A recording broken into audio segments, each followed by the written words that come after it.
Hey guys, welcome back to another video. I apologize, I already started painting and I think I must have forgotten to turn my camera on when I got started. So I'll just explain what I'm doing here because I'm just barely getting started. Basically, I have a flesh tone in my airbrush and I'm just going over all of the places that I want to be just slightly fleshy. Obviously these are going to get covered over with more of a blending brown and darker colors later on, but these are spots that I want to have just a bit of a gradient sort of look to them. So I went over the nose, where the lower lip is. I'm going all around the eyes here. I'm by no means an excellent airbrusher.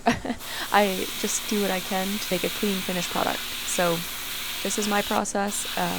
It's what works for me, and I've never had a client complain. So I do like to go ahead and do a little bit inside the ears because I've noticed it really just brings a little more color into the full face. It makes it look a little more alive. So now I'm coming in with a blending brown, and this is my favorite paint color. It's just a lighter, sort of like a dark chocolate kind of brown, and it really matches, I find, in whitetail, mule deer, even elk, moose, things like that with that darker hair. It just looks really good to kind of bring those colors together.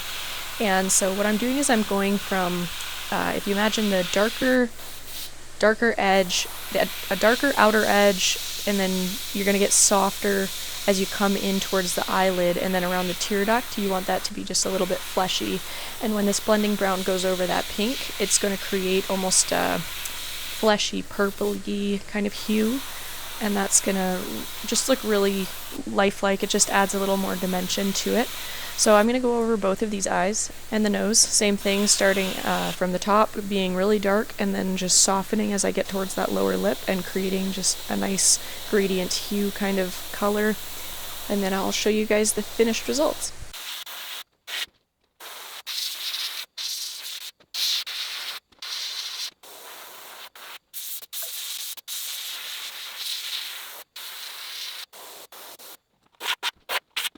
So it's really important between paint colors that you come in with just a really soft bristle brush, like a toothbrush, or I've just got a bristle brush that I got at Canadian Tire here, and I'm just going over the hair around the painted areas where the overspray got on the hair, and I'm just brushing it off with this brush. And if you're just careful, it won't hurt your paint job. Just make sure you're being gentle and it should work just fine.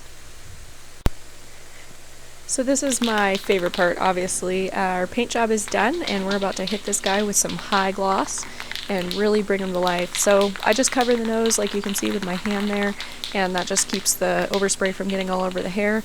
And I'm just going to lightly hit this guy with this gloss, and you're going to see it's just going to bring the mount to life. So before we do the final reveal, let's check out our eyes here. So we've got all that overspray on our eyes from our paint job.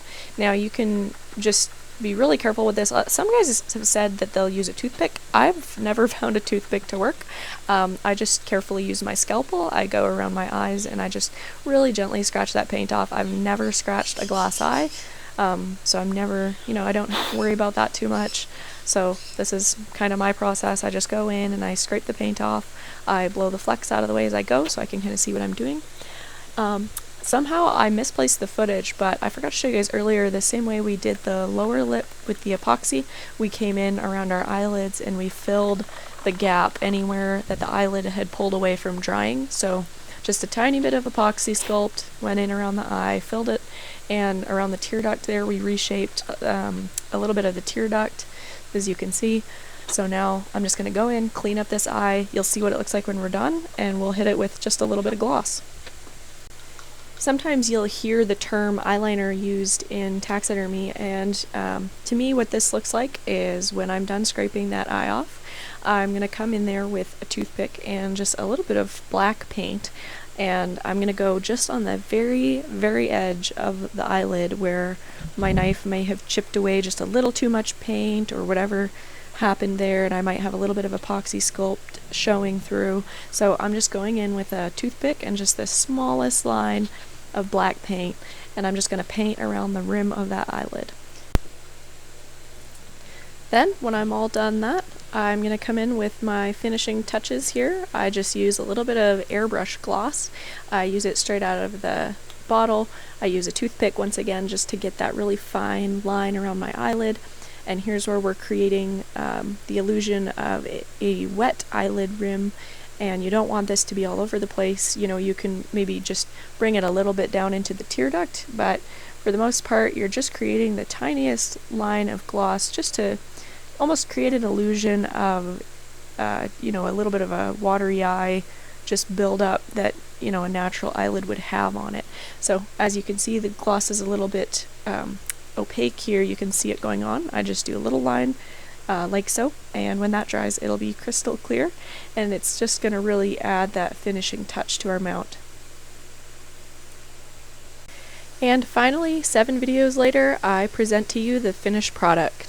As always, I want to thank you guys for watching. It's been a lot of fun creating these videos. I apologize for the inconsistencies. I know there were a few parts that I missed or could have been explained better, but I appreciate your guys' support of the channel. If you guys have any requests on what you'd like to see next, make sure you comment down below. I do always check my comments, and I will respond to your questions, even if it takes me a while, I promise. So make sure to subscribe and keep an eye open for the next videos.